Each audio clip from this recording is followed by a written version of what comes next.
Okay, welcome everyone to today's A16Z crypto seminar. Very happy to introduce Andrew Lewis-Pye, who's a mathematician and computer scientist at London School of Economics.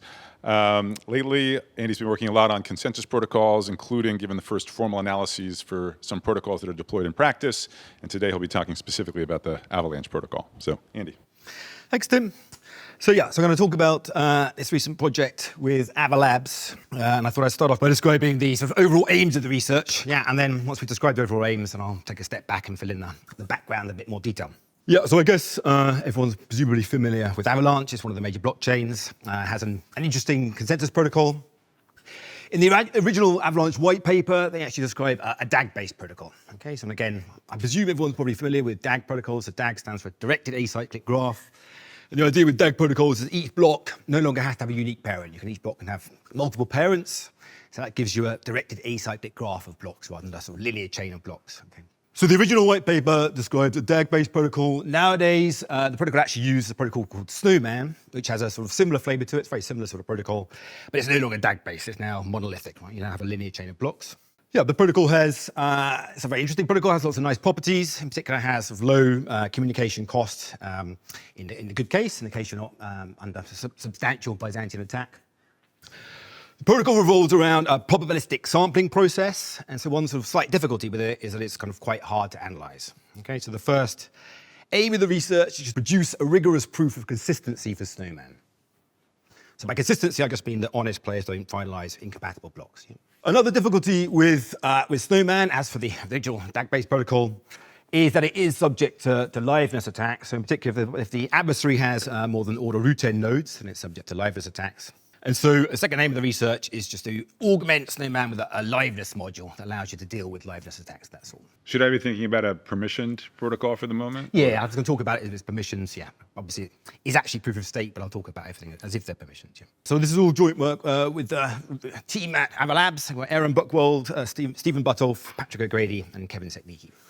There's been lots of interest in developing consensus protocols that scale well, scale efficiently. Actually, it's somewhat distributed, somewhat surprising. In distributed computing, we don't really have very good techniques for analyzing what is the throughput that a protocol can handle. So we tend to concentrate on some sort of metrics that give us some idea about the kind of throughput that it might be able to handle. And so one of the most important metrics is the communication complexity. Okay, so that's just the number of bits sent by honest processors per consensus decision. So in that regard, we have this lower bound of Dolev and Reichuk that says that deterministic protocols need n-squared communication complexity per consensus decision. Okay, so that's annoying because that means we sort of necessarily have this quadratic blow up in communication costs as the size of the network grows. So how can we get around that? Well, there are some various different approaches we might take. So one approach is to use probabilistic sortition, as employed by Algorand. Yeah. So the basic idea there is simple, right? So rather than having all processors carry out every consensus decision, instead, we just sample some smaller committee and have them do the work for a while, yeah, and then maybe change committees every so often. Practically speaking, though, so avoiding Byzantine control of committees already requires each committee to have a number of members sufficient that the quadratic communication cost for the committee is already quite large. So in particular, if you look at the Algorand white paper, okay, they work out there that you need committees in the order of thousands of members already. So K squared there is already pretty large. It's in that context that the Avalanche white paper came along and described a different and interesting approach to limiting communication costs. So the paper actually describes a family of protocols. Some of them are sort of one-shot protocols for Byzantine agreements. Some of them are state machine replication. They're all sort of based on the same basic idea. So to explain, I guess maybe the simplest way is just to describe one member of the family. Okay, so I'm going to describe Snowflake. So this is a one-shot protocol, okay, for Byzantine agreement. Okay, so here's how Snowflake works. So we have three parameters. Okay, you've got K, alpha, and beta. And to make things concrete, for now, you can imagine, let's say K is 20, let's say alpha is 12, and let's say beta, doesn't really matter, let's say it's 15 or something like that, 15 or 20 or so, okay? So each processor begins with initial color, either red or blue. Okay, and then each processor proceeds in rounds. So each round, P just randomly samples K other processors from the entire population, okay, uniformly at random, okay, and asks them to report their present color. Okay, and then if at least alpha, remember, to make it concrete picture that maybe K is 20 and alpha is about 12 or so, yeah? So if at least alpha of the reported values are the opposite of P's present color, then P adopts that opposite color. Okay, and then if P sees beta consecutive rounds in which at least alpha of the reported values are red, then P decides red, and symmetrically so for blue. Okay, so maybe I'll give you a few seconds to think about that because the entire talk's going to be sort of based on, well, not this protocol, but we'll start off with this protocol, we'll build on it. Okay, so I'll give you maybe some time to think about how this protocol will function. Maybe just begin by imagining, K is 20, alpha is 12, let's say, the beta is 15 or 20, and then just to keep things simple, start off by imagining that everyone's just acting honestly. I have another observation here. Beta has the goal of making this decision safe in a way, right? So that you're not deciding prematurely and then flipping for the wrong thing. However, suppose there are some nodes out, and so making beta larger should actually make you err less often, right? Yes, that's right, yeah. But then, if some nodes are not yet convinced of the color that will gain majority, the longer you sample, the more likely you're going to hit on one of those that they're still not convinced, right? So you're saying, well, yeah, there might be liveness issues. I guess throughout this talk, I'm going to be not worrying so much about liveness. We're going to be focusing on the consistency aspect, and then because we have the liveness module, which will. Yeah, I'm just hinting at the other work that we have done on this. Okay. On You're this promoting that actually stuff, hits on this issue, right? Okay. Because there is an improvement one can do there. Yeah. Okay, so I guess that counts as your time to think through how it'll work. So hopefully it's sort of fairly clear how things will operate here. So if everybody starts off all one color, then obviously they're just going to terminate an output pretty much immediately. If things start off mixed, then you might take a little bit of time in order for things to sort of tip over in one direction. But once you reach a certain tipping point, let's say you reach a point where nodes are mostly red, then everyone's going to flip to red, and then everyone will decide on red. That's the basic sort of picture, yeah? Okay, so just a sort of informal analysis at this point. It's going to be entirely hand-wavy. So we're going to have informal analysis now, and then we'll give a formal analysis for a variant of snowflake later on. Okay, so the basic idea is once the proportion of the population who are red reaches a certain tipping point, the rest are going to quickly flip. And the idea is, anyway, so for appropriate beta, if you choose beta large enough, basically, then the chance that any correct processor decides on red before that tipping point is reached, you can make sure that that probability is small. Okay, so then if that's true, then once any correct processor decides on red, then they can be sure that all other correct processors will quickly decide the same way. Okay, so the point is then that the chance that correct processors decide differently can be made small to an appropriate choice of protocol parameter values. Yeah, and as I said before, so if everybody starts off the same color, then everything will converge quickly, okay? On the other hand, if you start off in a situation where it's basically 50-50, that means you're requiring variance in random sampling, okay, in order to push things in one direction or another. Okay, so that's the basic sort of idea behind all of these protocols. Yes, that was a one-shot protocol for Byzantine agreement. We're really interested in Snowman, right, which is a protocol for state machine replication. Okay, but Snowman basically uses the same idea in order to execute state machine replication. Right, so in state machine replication, we're interested in finalizing a sequence of transactions. Yeah. Okay. Yeah. Can you elaborate on how the Snowman reduces the state machine replication? I'm going to do that in not complete detail, but a fair amount of detail later on. So I'm going to describe Snowflake Plus. Because that's always magic at this point of the development of the protocols. It's still magic because you cannot go bit by bit about the next command and stuff like this. I think it's fairly simple, but okay, well, anyway, we'll describe it, yeah. Okay. Okay, so that's the basic approach, just a probabilistic sampling. And obviously, so a nice benefit of the approach is that it avoids the need for all-to-all communication. Right? If you think about what's happening each round here, each processor, each node just samples like some fixed number of others. That number, like the K here, the number you're sampling doesn't have to depend on the population size. Okay, so if you are managing to decide in some small number of rounds, then you have a small amount of you have a small communication cost. So it's the probabilistic guarantees that you escape the quadratic lower bound? Or? Yeah. Okay. So Snowman is the protocol presently used by blockchains on Avalanche, but then there are these sort of two issues that I mentioned before. So first of all, providing rigorous proofs of consistency turns out it's difficult, and also we have this issue that is subject to liveness attacks. This hasn't actually been a problem in the wild. We haven't seen liveness attacks, but it's nice to have formal guarantees, right? Yeah, so what we do in the paper, okay, basically we just address those two issues, okay? So we describe a variant of Snowflake called Snowflake Plus, which I'll describe for you in a little bit. We don't actually have to work with different protocols than Snowflake. We could just work with Snowflake. The point of working with Snowflake Plus is basically that, okay, first of all, it gives better numbers, and also acts as a stepping stone to another protocol called error-driven snowflake, which I'll talk about as well. Okay, so we describe this variant, just a slight variant, and then we give a simple proof that that Snowflake Plus behaves nicely. Then we give a complete specification of a version of Snowman that builds on Snowflake Plus, and that's the first formal description of the Snowman protocol. And from now on, whenever I say Snowman, I mean Snowman Plus, okay? Because I will forget. Okay, and then we give a simple proof that the resulting Snowman protocol satisfies consistency, right, except a small error probability. Basically, the proof of consistency for Snowman Plus just comes from the proof of, the proof that we'll provide for Snowflake Plus, so it satisfies agreement. Okay, yeah, and then we also describe a variant of Snowflake Plus called error-driven snowflake, right, that can be used to give very low latency in the common case, and we'll describe that also later on. So that was with regard to the first issue, so formalizing, giving a formal proof of consistency. The second issue, being able to deal with liveness attacks. Okay, so we describe how to augment Snowman with a liveness module that can be triggered in the event of a substantial attack on liveness. There's some cost involved in doing that because it has greater communication cost. But anyway, I'll give the details there later, yeah. Is the 1/5 tight or? No, no. Okay, so basically, we're working with F less than N/5 just because that gives nice numbers. You could push F higher, it would give slightly worse numbers. I haven't sort of studied how quickly they degrade, but okay. I'm choosing F less than N/5 because it's not a sharp cutoff. I guess to piggyback on that question, I mean, do you know that it doesn't work for F like 49% times F? Yeah, I should be able to answer that. I'm not quite sure. No, yeah, okay. I'm not sure how large you can push F. Yeah.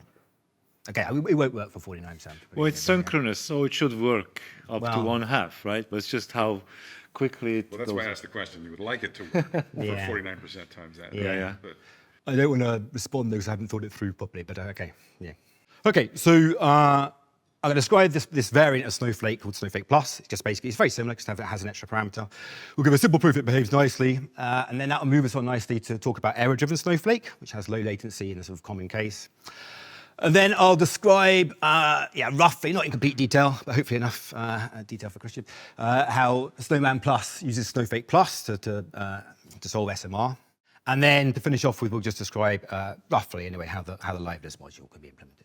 So let's start that process. So Snowflake Plus. So this is going to be just very similar to the Snowflake protocol I described earlier on, but with this is one extra parameter.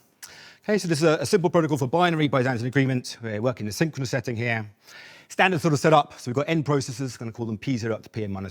For the sake of simplicity, I'm going to stick to a static adversary who just controls a fixed set of participants. Okay, and we're going to suppose they control at most F of them. So, F is some known bound, and generally we're going to suppose F is less than n/5. Okay, so each processor PI begins with an input value, either 0 or 1 here. You can think either 0, 1, or blue or red. Yeah, and then let's remind ourselves of the requirements for Byzantine agreement. Okay, so first of all, the agreement property requires that no two correct processors output different values. Validity requires that if every correct processor I has the same input, then no correct processor outputs a different value than that common output, that common input rather, sorry. Okay, then termination requires every correct processor gives an output. So today, though, basically, we're just going to be worrying about formally proving agreement and validity. We're not going to formally worry about termination. Basically, what we're really interested in is formally establishing consistency for Snowman later on. Okay, and the consistency proof for Snowman will basically depend on our satisfying agreement here. We don't even really require validity, but that's easy, so we'll stick that in for free.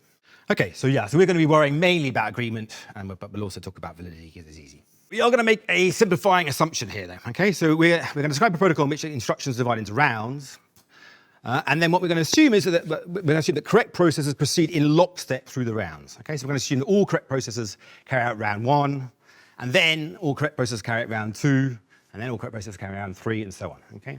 So we're going to make that assumption because it makes things easier to analyze. I'm going to promise we can actually remove that assumption.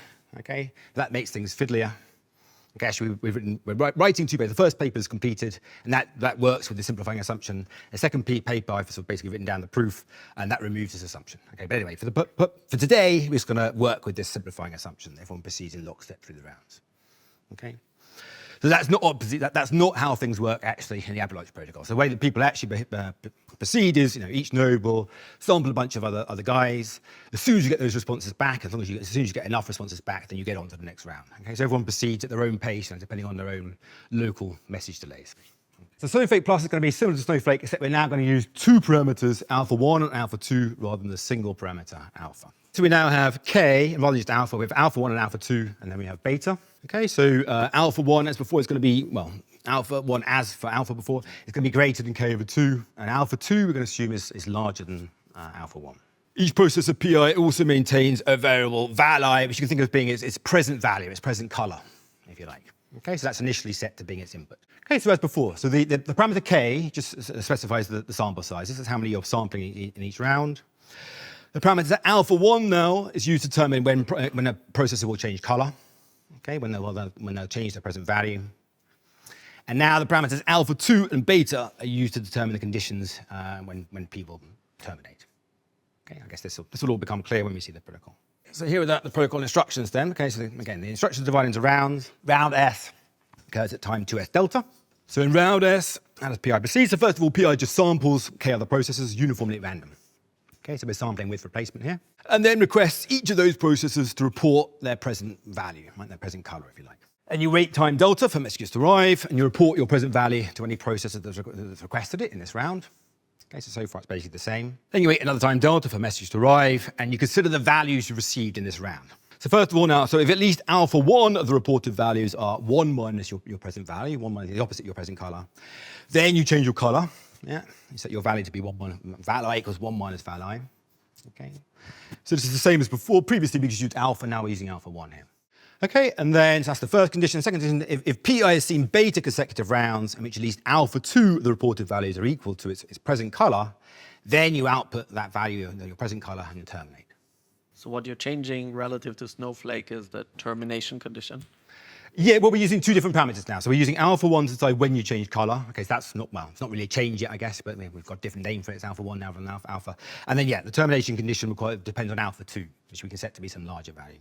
So previously alpha 1 equals alpha 2, right? Yeah, previously alpha 1 equals alpha 2. And is the motivation here more because you want alpha 1 to be smaller than it used to be, or more because you want alpha 2 to be bigger than it used to be? Okay, it kind of makes, if alpha 1 is smaller, that makes it easier to reach a sort of tipping point. And then alpha 2 being large gives you some more evidence that you've gone past the tipping point. So they combine nicely. So let's analyze it. Okay, so as I said, we're not going to worry about termination, but we're going to be interested in agreement and validity. To make things simple, I'm going to work with some concrete fixed parameter values. Okay, so we could work with general parameters, but then we'd have formulas all over the place and it would be fiddly. Okay, so I'm going to make it nice and easy. We're going to work with specific numbers, and I'll just have numbers to deal with rather than equations and stuff. Yeah. Okay. So we'll work with K equals 80. Alpha 1 is 41. Yeah, so you should just begin the half. Alpha 2 is 72, so like 90%, and beta is 12. Okay, and we're also going to make the assumption that F is less than n over 5, n is greater or equal to 500. Okay, I'm only going to make those assumptions, as I say, as I hinted at earlier. That's basically just so we can give as simple an analysis as possible. Okay, you can work with a larger f, or at least slightly larger f. You certainly can work with smaller n, but then you have to give a slightly cleverer proof. There has to be more steps in the proof. Okay, so I'm just working for the simplest proof possible here. What is n for Avalanche? It's around about, well, it's state weighted, so it becomes complicated. But okay, it's at least that is that sort of order. If you look at just the large nodes. Okay, so yeah, I'm going to talk in terms of colors rather than zeros and ones. So I'm going to say PI is blue in round S if its value is 0 at the beginning of round S. Okay, and so it's red around S if its value is 1 at the beginning of round S. Okay, so the argument is going to consist of 4 very simple steps. So step 1. Okay, so let's start off by considering what happens when we've reached a point in the protocol execution where most of the correct or honest processes are read. Okay, so in particular, let's consider what happens when at least 75% of the correct processes are read in a given round. Okay, let me just start doing a simple calculation for the binomial distribution. Okay, so a direct calculation for the binomial distribution. So the probability of given correct processes read then around S plus 1 is greater than 0.9555. Okay, so a direct calculation. So this entry here, that's just the number of trials. Second one is the probability of success to each trial. And if the greater or equal to 41 says we're asking for the probability of at least 41 successes. Okay, so you can just do a direct calculation for the binomial. Okay, your probability of being read in the next round is really quite high, okay? So greater than 0.9555. That's for a particular node, but then we can just look at the population as a whole and do another simple calculation for the binomial. Okay, so another direct calculation for binomial shows that the probability it fails to be the case that more than 5/6 of the correct processes are read in round S plus 1 is upper bounded by 1.59 by 10 to the minus 20. Here's just another calculation of binomial. The reason we're using n is 400 here is because we're worried about the correct processes. Okay, so we're imagining we know at least 80% of the correct processes, 80% of the processes are correct. Okay, we know n is greater equal to 500, so here we're worried about n is more than 400. And you might wonder why 5, 6 comes up here. Actually, 5, 6 isn't really relevant to the present argument. I could work with 3/4 here instead. But the 5, 6 will turn out to be useful towards the end of the talk. Okay, so we're sticking that in there. Okay, so this probability is very small. This is for a particular round, though, right? Okay, the argument above, though, requires no knowledge as to the state of each process in the given round S, other than the fact that at least 75% of the correct processes are read. So then we can iterate the argument over rounds, right? And then it becomes, well, so long as we bound the number of rounds, we can suppose that if at least 75% of the correct processes are read in any round S, then actually that will be true in all later rounds. Okay, so to be clear here, right, this very small probability was for a specific round. So if assuming this dagger 1 condition here is going to be reasonable, we're going to have to bound the number of rounds. Okay, we're going to use the union bound. Okay, so but we can do that. So let's suppose we're going to run the protocol for at most 1,000 years. Okay, we run at most 5 rounds per second. That gives us something like at most 10 to 11 rounds. Okay, which when we multiply by 1.59 by 10 to the minus 20 is still small.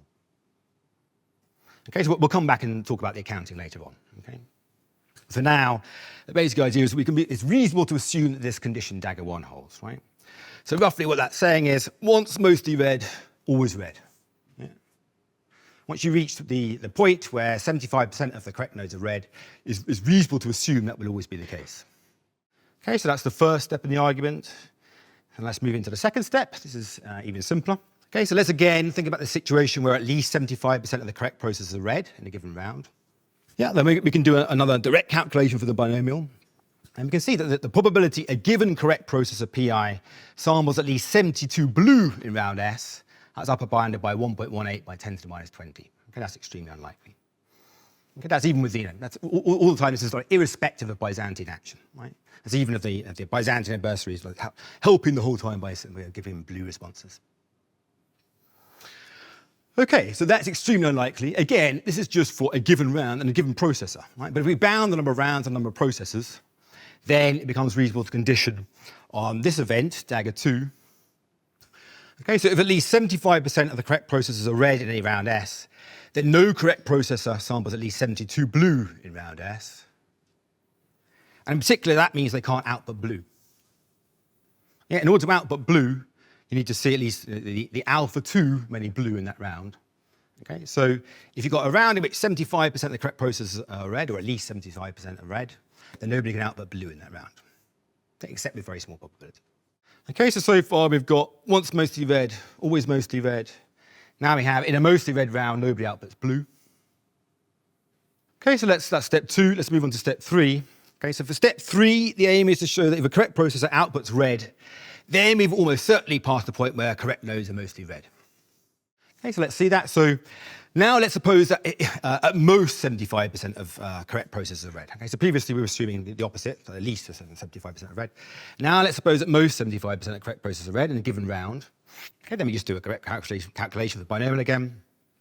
Okay, then the probability of given correct processor P samples 72 or more read in round S is upper bounded by 0.0131. Okay, irrespective of Byzantine action, even if the adversary is helping them get there by saying read the whole time. So that's true in one given round, okay, but that's also true in later rounds.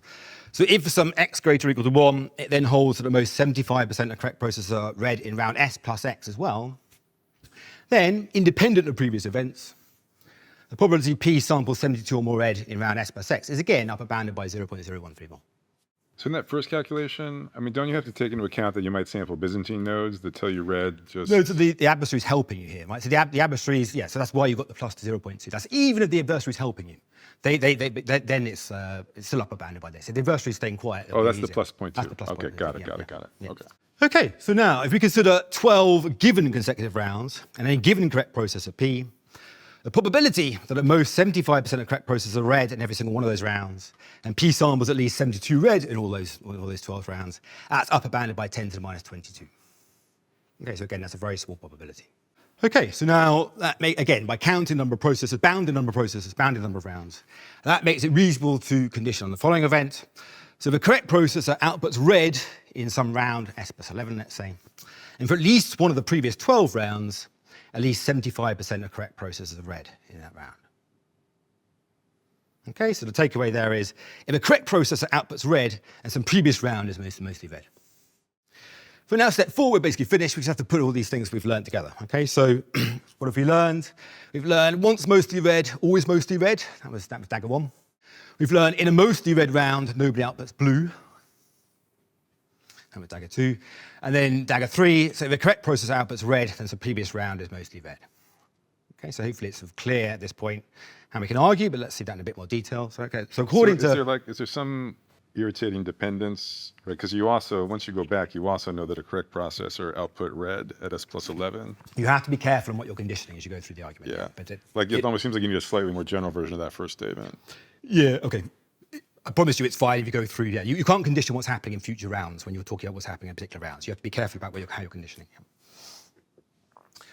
Okay, so yeah, all right. So according to dagger 3, if a correct processor is the potentially joint first to output, let's say, and outputs red after sampling of some round, S plus 11, let's say, then we know that at least one of the previous 12 rounds must satisfy the condition that at least 75% of correct processors are red in that round. Then given dagger 1, we know all subsequent rounds will satisfy the condition that at least 75% of the correct processors are red in those rounds. And from dagger 2, that then means actually that no correct processor can ever output blue, okay? Because this guy was the first to output. Okay, so that suffices then to show that agreement is satisfied. Basically, it's only really agreement that we care about here. Yeah, as I said, so we have to be careful also in doing the counting. Okay, I sort of like waved my hands there a little bit. But basically, yeah, you can go through the argument and count the accumulation of small error probabilities carefully. Basically, if you suppose that at most 10,000 processors run the protocol for at most 1,000 years, executing at most 5 rounds a second, then you can just apply the union bound to deduce the probability of any one of dagger 1 to dagger 3 failing is at most 3 by 10 to the minus 5. Okay, so that's still quite small.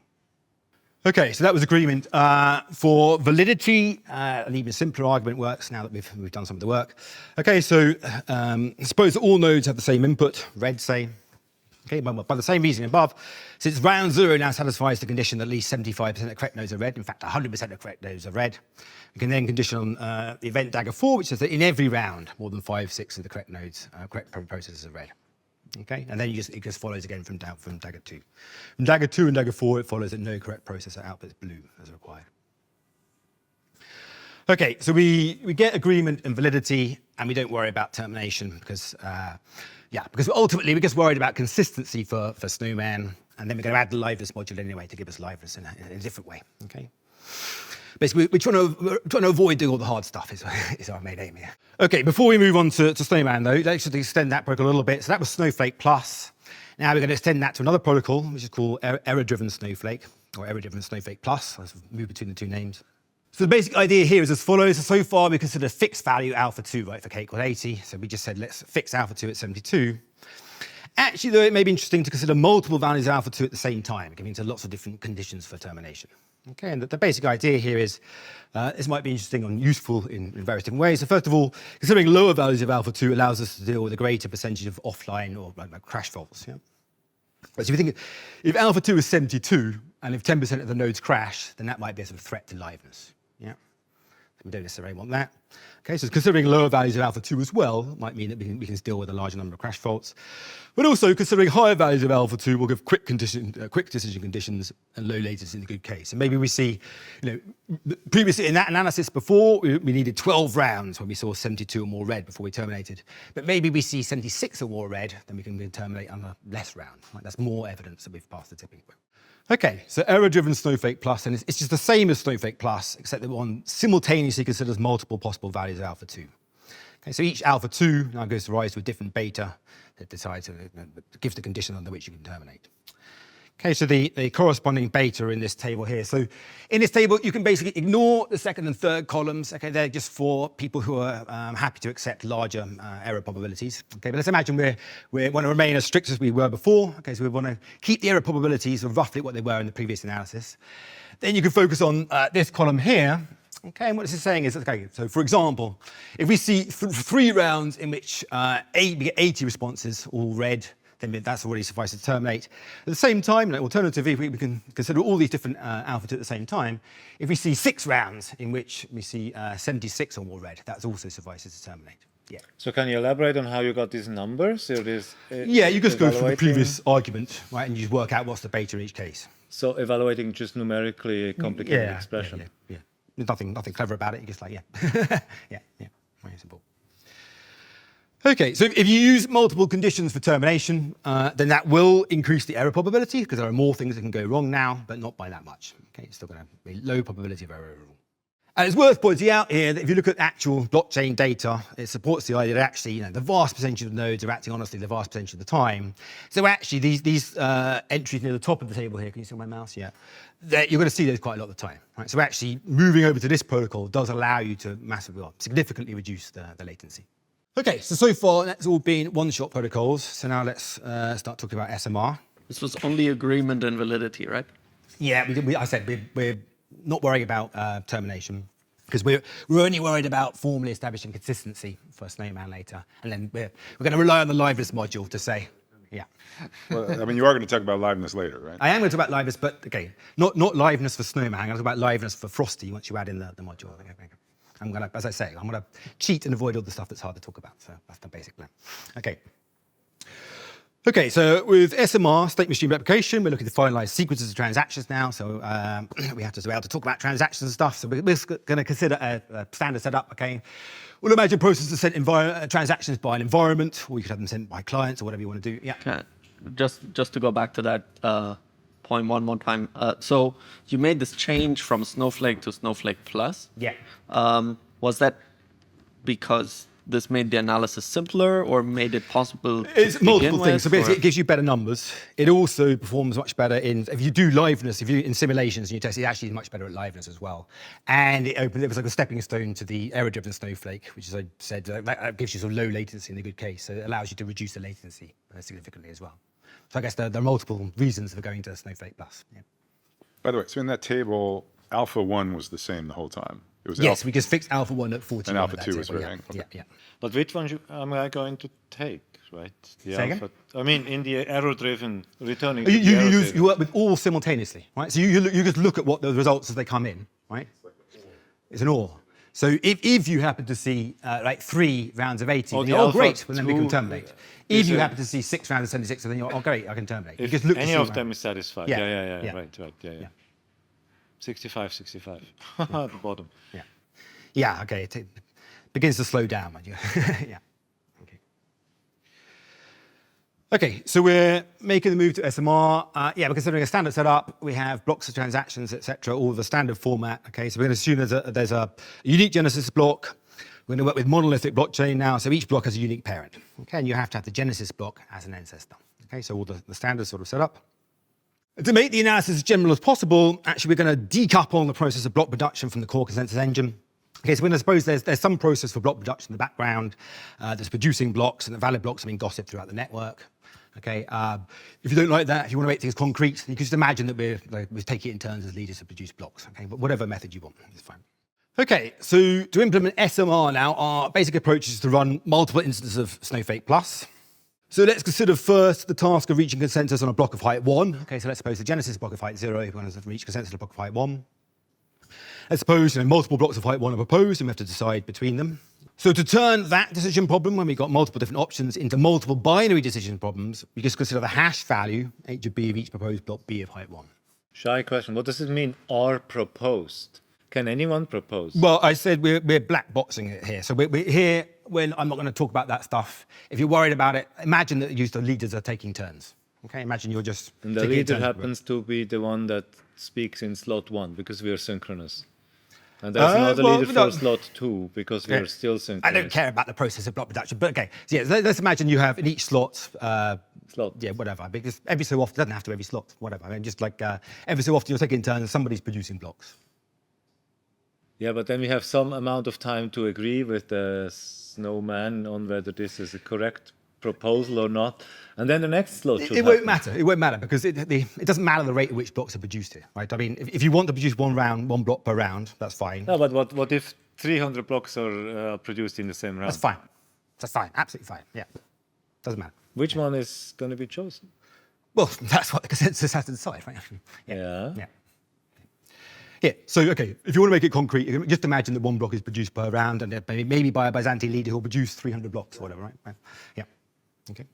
So we're allowing equivocation here, right? So we're not saying, yeah. So we obviously the consensus engine has to decide which block we should finalize. That's the task. Yeah?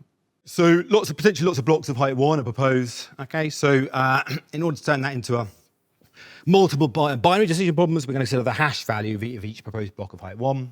And we're going to run one instance of Snowflake Plus to reach consensus on the first bit of the hash.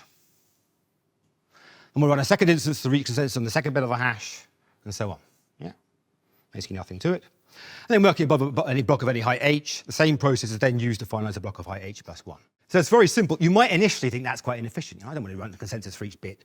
But that's not the case. Okay, so that process would be inefficient if each round requires a separate set of correspondences for each instance of Snowflake, right, for each bit. We don't have to do that, right? So what we do, we proceed as follows. So each processor now maintains some local values, pref and final. Okay, so basically pref records the hash values of their presently preferred chain, and final records the hash values of their final chain. So in my presently preferred chain is B1, B2, B3. Take the hash of B1, concatenate the hash of B2, concatenate the hash of B3. That's a sequence of bits. That's my present value pref. Okay, it specifies my preferred chain. Okay, similarly, my finalized chain is B1 and B2. Take the hash of B1, concatenate the hash of B2. That's my present final value. Okay, so they record the hash values of your preferred and final chains. So just as in Snowflake Plus, at the beginning of each round, each processor samples some k other processors. Okay, and now they're asked to report their present pref values, right? So they don't report like individual values for each. Well, they no longer report a single bit. They now report their pref values. Okay, and then processor PI just proceeds bit by bit from its local final value, but with no further communication. Right? If it starts with its local final value and asks for each bit, have I received sufficient responses to change my next preferred bit? Have I received sufficient responses to finalize my next bit? Then it acts accordingly before proceeding to the next bit, right? But with no further communication required. Okay, so with each round, it can just proceed up with the bits. So the bit where you say it's not inefficient to go bit by bit. Well, in terms of the communication cost, right? So you just communicate once at the beginning of each round. You sample k people. You ask them for their preferred values, and then given those preferred values, one set of preferred values, you do this iteration up through the bits, determining like whether you've seen enough values to change your mind or not. But they send you all the bits. There's 256 ones, right? Yeah, well, you send your entire preferred chain. You send this long sequence of zeros. I mean, obviously, you might not want. Yeah, you might. I mean, a hash value is a cryptographic hash value would be 256. Yeah. So you send this one hash value. Well, no, you're sending your entire preferred chain of hash values. Okay, well, according to the simplified version, obviously you might try and optimize that, so you're not going to send really old stuff that's been finalized. But in the simple version of the protocol, you're just sending your entire preferred chain. Right? Yeah, but we're just trying to agree on the next block, right? So there is not a chain of blocks yet. Well, no, we're working for all blocks simultaneously, right? We're just finalizing one chain of blocks. So when I ask you to report your present value, you report your pref value, which is a sequence. It could be thousands and thousands of bits, right? You send that to me. Now, obviously, in fact, that might be inefficient. You probably don't want to send old values, but that's for other people to optimize. But yeah. Okay. So, like, I mean, in principle, someone could change their view of the entire blockchain since Genesis, in principle, right? They could. Well, okay, but the way I define it here is you start each round at your final value. So once it's finalized, you're never going to change your mind on it. But there are some choices involved there, right? I see. I I could do it from the beginning, but I think it's, yeah. I see. So when you say change, you mean since the last finalized? Yeah. Okay. Yeah. But it might be more than one block, is your point? Yeah. Yeah, okay. Can it happen that we keep deciding on a hash that corresponds to no block? I guess you have to check the validity. So I guess if you go through the details, you're going to have to first of all see a block with that hash value, recognize the fact it is a valid block, otherwise no one's going to start voting on it and so on. So no, that won't happen. But sorry, you're voting. But if you go bit by bit of that hash value, can't it happen? Well, okay, so we're running a system here where I don't accept these hash values. So no honest player is going to start voting for stuff if they haven't first of all seen a block that is valid and it corresponds to some hash value extending what I'm But like, I think the worry is you have two conflicting blocks with different hash values, and people agree on the first 128 bits of the first hash value and the second 128 bits of the second hash value. And then everybody agrees on that hybrid hash value. No, this can't happen. Okay, we're It confusing will not slightly, happen but, because you have an optimization that says we are not approving one unless we have seen the full hash yeah, value. I'm not going to start voting for stuff unless I've seen that it But- corresponds to something that extends that as a valid block, right? Through the randomness, this could come in nevertheless, or not? Well, okay, so your job is to prove that it's extremely unlikely, right? I mean, this is something that won't happen in practice, yeah? And why Versus don't you my do- job is, okay. Yeah. And I mean, there are some super well-known other constructions that reduce like multi-valued consensus to a binary. Yeah. I don't know, like you can do the trick with reliable broadcast and then binary agreements or something like that. Yeah. So is there any reason why you're not deciding to use those? I didn't design this protocol, right? This is I see, the Avalanche protocol. I see, okay. Okay, so in summary then, so Snowman Plus basically just employs one instance of Snowflake Plus to decide each bit of the finalized sequence of hash values. And then the analysis that provides consistency is actually basically just the same as the analysis for Snowflake Plus. Basically, it's not quite the same. You have to be a little bit careful, but there's nothing much more to it. Moving on to Frosty then, so adding the liveness module. So I just talk about this at a high level. There's sort of more complicated things here that I'm going to talk about, but I'll try and talk about the most important Can you say points. again?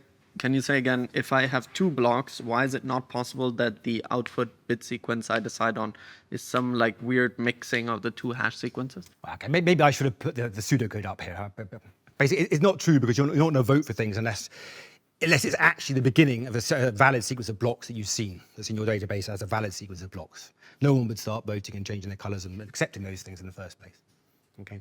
So is the point that you don't really do, when you do your local updates, it's true you're updating every single bit at the same time, but you still look at the sequence of the bits. Is that right? You still look at the sequence of bits So for you kind of- validity, for things in your entering mind, database you in do it in the place. first Yeah. one, then the second one. But the point is, if Right. the only valid block consistent, right? So some of those may get forced, right? So for bit 4, you may say like, this is going to be a 0 given what I voted on in bits 1 through 3, even though the votes I'm getting from other people are for 1. Is that right? Say again, sorry.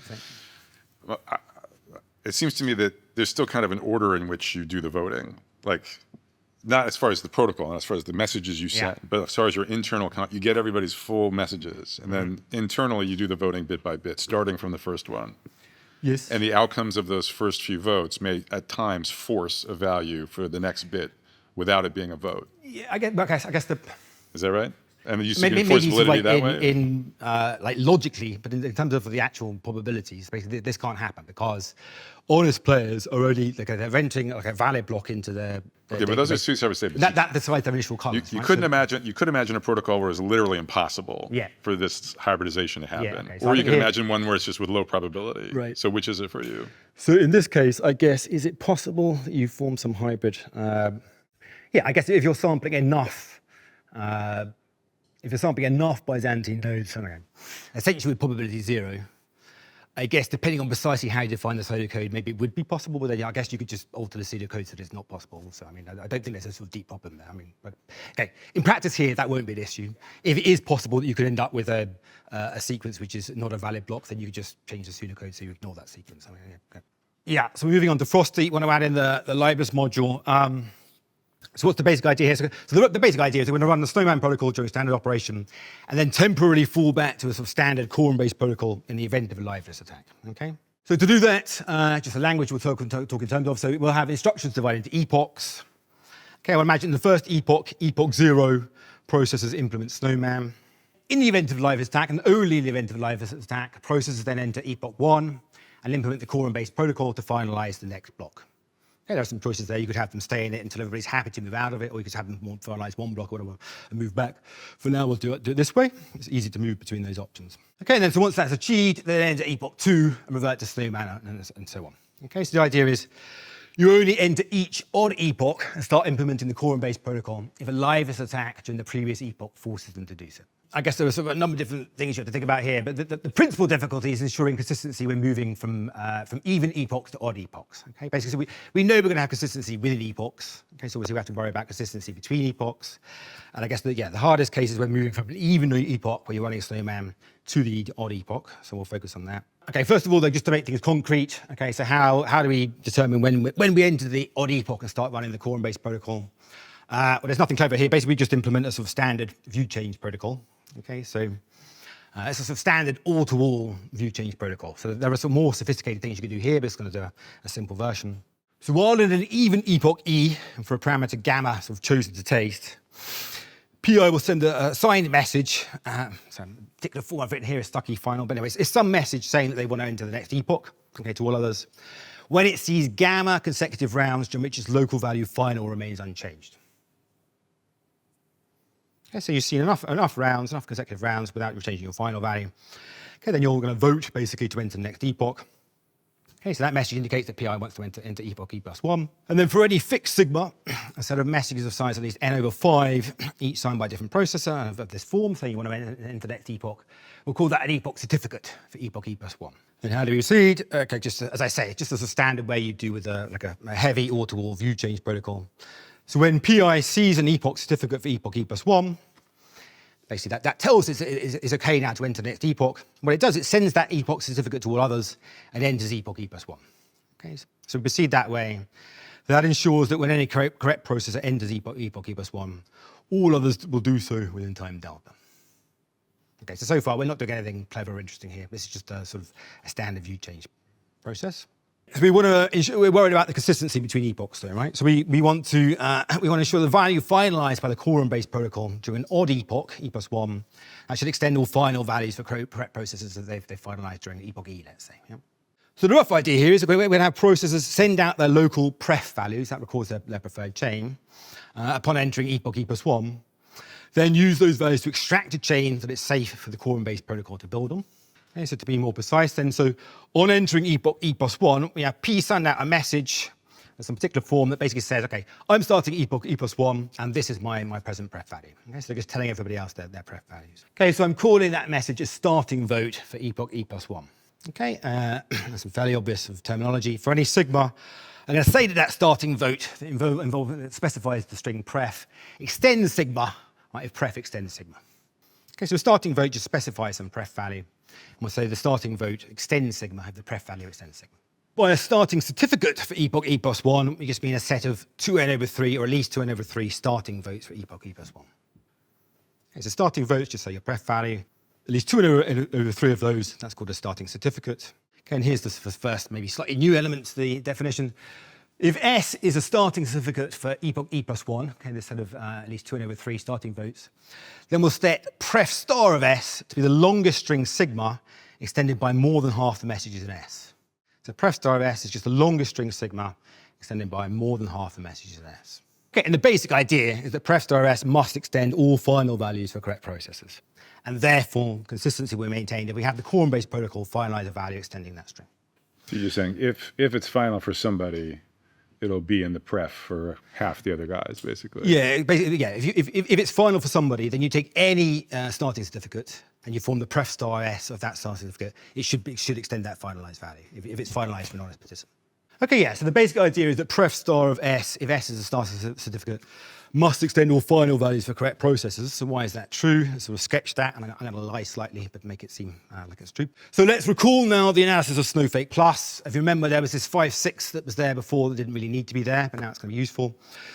So what we saw before in the analysis of Snowflake Plus was if any correct processor PI finalizes read in a given round, then actually more than 5/6 of the honest processors will be read by the end of that round and in all later rounds. That's also something similar is true for Snowman Plus. It also holds that if any correct processor PI finalizes sigma in a given round, then more than 5/6 of the honest processors must have local pref values that extend sigma by the end of that round and in all later rounds. Okay, so something true is similar is true there. Hopefully that's easy to believe. Okay, so we've got 5/6. If somebody's finalized this value sigma, right, that means that 5/6 of the honest processors must have local pref values that extend that sigma. Okay, so that's the 5/6 values here. We've got at least 4/5 of the nodes are honest. So that means at least 2/3 of the nodes are honest and have pref values that extend sigma, if sigma has been finalized by some honest guy. So then we can just do a simple counting argument. Since S contains at least 2n over 3 starting votes, and just look at the intersection there, then so more than half the votes in S must extend sigma. Okay, so that follows by a sort of simple counting argument. So I say I'm lying slightly because there are certain complexities involved. But anyway, that's the basic idea. So some final comments then. So in the analysis there, we made the analysis simpler just by imagining everybody proceeds in lockstep through the rounds. As I said, that assumption can be dropped. So in the first paper, we made this simplifying assumption. There's now a second paper, which I've almost finished writing up, in which we're able to drop that assumption. Another point to be made here is that we have defined this liveness module that basically means that, okay, we can deal with liveness attacks. Okay, so all the adversary able to do in the event of a liveness attack is basically force you into the quorum-based protocol for a while, so increase the communication costs. Hopefully that means they wouldn't bother doing it. It'd be more satisfying if we had some sort of liveness accountability here, right? Because at the moment there's nothing to stop them carrying out such attacks. So obviously it'd be more satisfying if we had some sort of liveness accountability, but we haven't thought about that properly yet, so that's subject to future work. I think you mentioned at the beginning of the talk, this is like kind of like a DAG-based protocol in some sense. Just curious, I guess, like comparing this to like other high throughput consensus things, like other DAG-based protocols. Is there like the DAG-based protocol? Yeah, I was just asking, like, comparing this to other like kind of DAG-based protocols in terms of like the throughput, in some sense. Is there any comparison you can give? Is this to be like clear, better? So in the original white paper, they describe a DAG-based protocol. They don't use a DAG-based protocol anymore. They're now using a monolithic one. Part of the reason for that is that the DAG-based protocol didn't give you total ordering on transactions, right? So in that sense, it wasn't really comparable to I guess the modern wave of DAG-based protocols that do give you total ordering. I guess it's not really comparable. The DAG-based protocol is gone. That was there until last year. I see. So nowadays they have a different protocol. Yeah. That's the one you described. Well, I guess I'm asking just in terms of like throughput comparisons. Like, is there a reason this is superior to like a DAG-based thing, or what does this give you? I think that would depend on the numbers, right? So a lot of the DAG-based protocols now, they do tests and maybe get 100,000 transactions a second. Maybe that's with 150 nodes.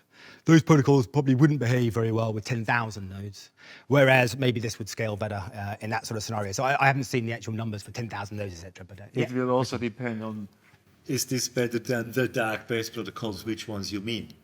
Because the DAG-based protocols that come after all you need is DAG, they embed normal quorum structure in there. They don't exploit the partial, that you can also approve transactions in partial order. This is not actually popular. And I think the reason that I understood, we also worked on this, the reason we understood why they abandoned, one reason why they abandoned it is that it did not produce a total order. So it was faster because it did not have to produce a total order. Yeah. But the customers cannot deal with this. So because one exchange could see a transaction happening before another transaction, even though those two transactions have nothing to do with each other. Yeah, because if you're just doing Bitcoin transactions, it doesn't matter. UTXO transaction, it doesn't matter which one is approved first because they have nothing to do with each other. Yeah. But still, all the software in the systems that connect to a chain, they might be written in a way where they have to know which one came first, which is a limitation in the peripheral and not in the engine. The applications where you want the total ordering as well, right? So you're limiting. Well, of course, for smart contracts, you want a total order, and this is why the DAG-based protocol was never running on the smart contract platform, which is called the C chain, but it was only running on the X chain for the exchanging and the UTXOs. So has this, or do you think this will lead to any changes in the version of their protocol that's deployed? Yeah, okay, so far, so the Snowflake Plus introduces these 2 parameters rather than 1. So that's been implemented and tested and behaves very nicely. It hasn't actually been rolled out to the public yet, but I think at some point that should happen. The error-driven Snowflake, which I think is nicer still, that's in the process of being implemented. That's a slightly larger task that's being implemented. The Frosty part hasn't yet been implemented. I guess that's a harder task because you also need to implement your entirely separate consensus protocol. So that's, okay, I'm not a developer, but okay, apparently that's a larger task, right? So that part hasn't been.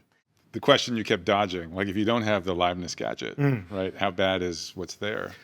Well, okay, so if you just look at the original papers, the emission is there in the first place. A root and adversary can launch attacks on liveness, right? So I haven't personally done any further analysis of the liveness. I mean, because the liveness module, it's hard to assess right now whether it's kind of academic or whether it's really kind of essential for the protocol. I just maybe as long as we don't see any attacks, then it doesn't matter. Yeah, exactly. But that's also true. So actually, there haven't been attacks. But then we can just use a single node. And I guess your point would be if there's no attacks, it'll just act in exactly the same way, whether it has the liveness module or not. Yeah. It's just a bigger code base, basically. Yeah. I have another question. This is stake-based, ultimately. You present it as n nodes, right? Yeah. And square root on n and so on. Yeah. But this is stake-based Yeah. selection probabilities, and that's also what happens in Algorand and in other stake chains like Cardano, right? So there's this nice idea that one does fixed selection of members. Suppose you have to pick a committee of 10, okay? And I know one entity has 15% of the stake. I might as well put them always into the committee, right? Yeah. How does this change? Does Yes, that so work? that's something Stephen Buttoff is on the team there, so it's very sort of keen with those ideas, right? Yeah, I haven't personally thought about those details much myself. Well, there's a but yeah, paper on this. The paper is from the IOG group, actually, from the Cardano folks. But it's the same idea that can be applied here. Yeah, I guess in the paper we just sort of treat it as a permission protocol. For most of the analysis here, I mean, you could do a sort of state-based version, and all it would do is make it more complicated, but it would essentially be the same arguments, just complicated. Yeah. Okay.